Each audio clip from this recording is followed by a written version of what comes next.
Le livre du ciel, tome 11, 24 août 1915. Seulement des créatures qui vivent dans la divine volonté, on peut dire qu'elles sont à l'image et à la ressemblance de Dieu. J'étais dans mon état habituel et mon adorable Jésus se montra brièvement.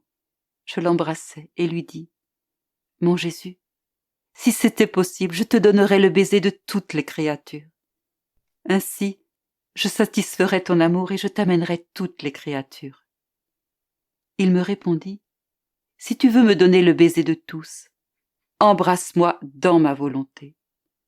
Car par son pouvoir créateur, ma volonté peut multiplier un acte simple en autant d'actes que l'on veut. Ainsi tu me donneras un contentement comme si tous m'embrassaient, et tu auras le même mérite que si tu amenais tout le monde à m'embrasser. Les créatures, quant à elles, en recevront les effets selon leur disposition personnelle. Un acte dans ma volonté comporte tous les biens possibles et imaginables. Le soleil nous fournit une belle image de cela. Sa lumière est une, mais elle se multiplie dans tous les regards des créatures. Les créatures, quant à elles, n'en jouissent pas toutes également. Quelques-unes, de faible vision, doivent mettre leurs mains devant leurs yeux pour ne pas en être aveuglées. D'autres, aveugles, n'en jouissent pas du tout, bien que cela ne soit pas un défaut de la lumière, mais un défaut de la personne à qui la lumière parvient. Ainsi, ma fille, si tu désires m'aimer pour tous, et que tu le fais dans ma volonté, ton amour coulera dans ma volonté.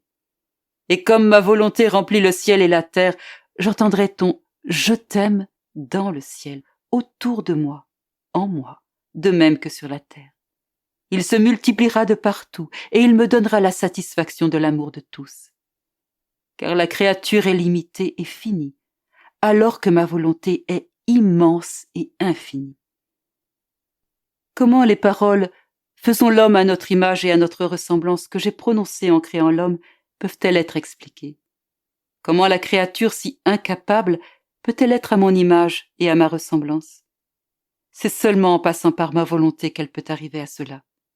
Car en faisant sienne ma volonté, elle en vient à agir d'une manière divine. Par la répétition d'actes divins, elle en vient à me ressembler, à être une image parfaite de moi. C'est comme pour un enfant qui, en répétant les actes qu'il observe chez son professeur, devient comme lui. La seule chose qui puisse amener la créature à devenir comme moi, c'est ma volonté.